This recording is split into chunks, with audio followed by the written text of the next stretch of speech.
Bom,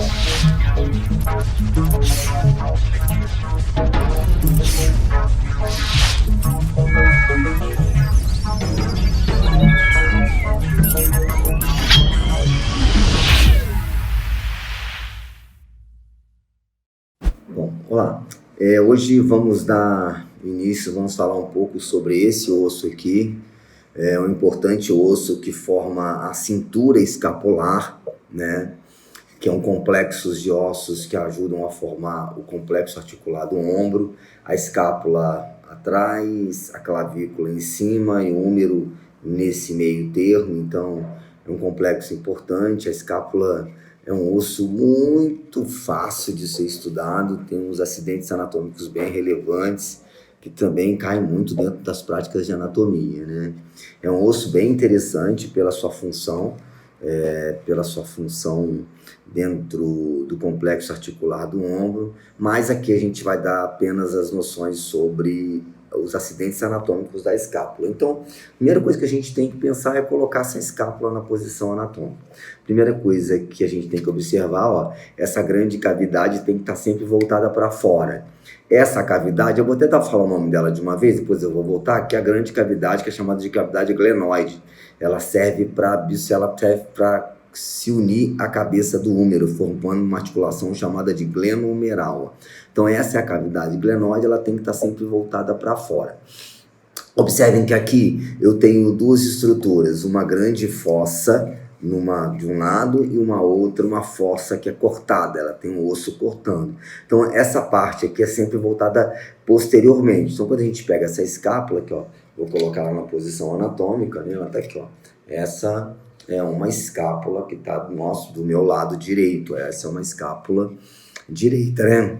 Fácil de ser identificada. Tem alguns professores que pedem um lado do osso na hora da prova, outros não, mas aí é só para vocês mais ou menos saberem posicionar. Bom, basicamente eu vou começar a identificar algumas estruturas nessa escápula. Deixa eu colocá-la aqui nessa posição, ó. Primeiro, ela tem 3 ângulos, né? O ângulo inferior, o ângulo médio e o ângulo superior, ó. Então é um osso que tem 3 diferentes ângulos, um ângulo superior, um ângulo médio e um ângulo inferior. Se lembrando que esses ângulos eles estão sempre voltados para a parte medial da escápula. Uma margem medial, olha, que está aqui, uma margem medial relevante.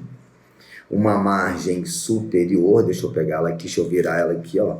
Uma margem superior, ó. E observem que no final da margem superior existe uma pequena incisura, que é a chamada de incisura da escápula. Tá aqui, ó, ela continua, margem superior e incisura da escápula, ó, fácil de identificar. E aqui uma margem lateral da escápula também, importante região para a gente identificar. Estas margens, quando a gente olha a escápula anteriormente, olha, eu tenho a margem lateral e a margem medial. Anteriormente eu vou observar essa grande fossa, ó. Esta parte, ela está grudada nas costelas, ela está fixada nas costelas. Então, esta parte aqui nós chamamos de fossa subescapular. Por que o nome fossa subescapular? Pela inserção de um músculo, um dos músculos do manguito rotador, chamado de músculo subescapular. Ela é bem fácil de ser identificada. Quando nós observamos ela na sua face posterior, observa que existem 2 fossas. Esta fossa aqui e uma outra fossa que está em cima. Esta fossa de baixo ela é chamada de fossa infraespinhal. E a de cima, a fossa supraespinhal. Na realidade, a fossa infraespinhal ela serve para a fixação de um outro músculo que forma o manguito rotador, que é o músculo infraespinhal. Porém, a gente vai observar que por ela também passa o músculo redondo menor e o músculo redondo maior. Lembrando que os músculos do manguito rotador são constituídos pelo supraespinhal, infraespinhal, redondo menor e redondo maior. Então, a fossa infraespinhal ela serve basicamente de inserção de 3 importantes músculos, que é o infraespinhal, o redondo menor e o redondo maior, tá? E aqui, ó, a terceira fossa, também bem fácil, se a gente conseguir identificar, que é a fossa supraespinhal. O nome de fossa supraespinhal está ligado a um músculo muito falado em lesões de ombro, que é o músculo supraespinhal. Então ele está aqui, ó, um músculo, uma fossa bem fácil da gente conseguir identificar. Bom, quando a gente vai para algumas partes fora desses eixos de fossa, nós vamos identificar aqui, ó, uma grande cavidade, que é a cavidade glenoide, né? A cavidade glenoide importante para a articulação glenohumeral. Na cavidade glenoide nós temos dois tubérculos, o tubérculo supraglenoidal e o tubérculo infraglenoidal. Esses tubérculos eles servem de fixação. Ó. O tubérculo supraglenoidal, por exemplo, é um tubérculo de fixação da porção longa do músculo bíceps braquial. Isso é importante para a avaliação de algumas lesões ortopédicas, tá? Isso é ponto importante, aqui o tubérculo infraglenoidal, ó, ele está aqui. Observem que acima da cavidade glenoide nós temos uma proeminência óssea chamada de processo coracoide. Olha, processo coracoide também importante. O processo coracoide ele é um músculo, ele é importante para a inserção de um dos músculos como o peitoral menor, coracoacromial, músculo coracobraquial, né? Músculo coracobraquial. Então é um importante processo de fixação muscular. Tá ele aqui, ó, o processo coracoide, olha, bem tranquilo também, muito cobrado em provas de anatomia. E aí a gente fecha a escápula nessa região aqui, ó. Aqui atrás a gente observa essa lâmina que sai do ângulo médio da escápula, ó, e ela se torna bem proeminente, ela separa as duas fossas, que é o processo espinhoso da escápula. Ó. Esse é um grande e relevante processo espinhoso da escápula, também sede de inserção de alguns músculos, como o trapézio.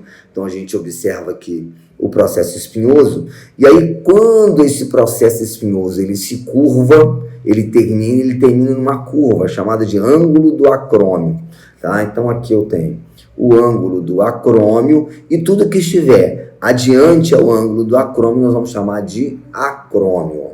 Acrômio é, na anatomia palpatória, por exemplo, a parte mais alta do membro superior. O acrômio está aqui e esta parte do acrômio se articula com a clavícula, formando uma importante articulação chamada de articulação acrômio-clavicular. Quando a gente pega basicamente, a escápula ela forma duas articulações importantes, que é a glenohumeral e a acrômio-clavicular.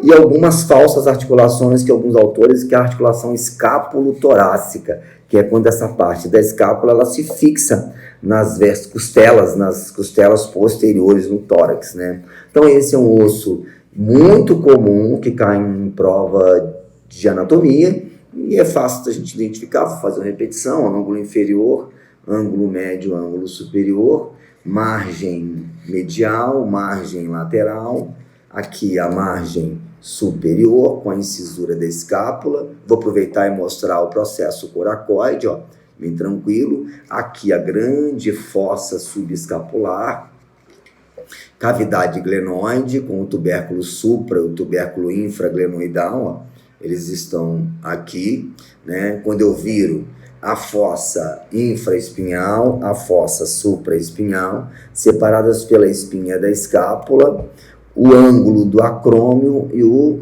acrômio. Então, esses são os acidentes anatômicos mais relevantes da escápula. Muito obrigado e até a próxima.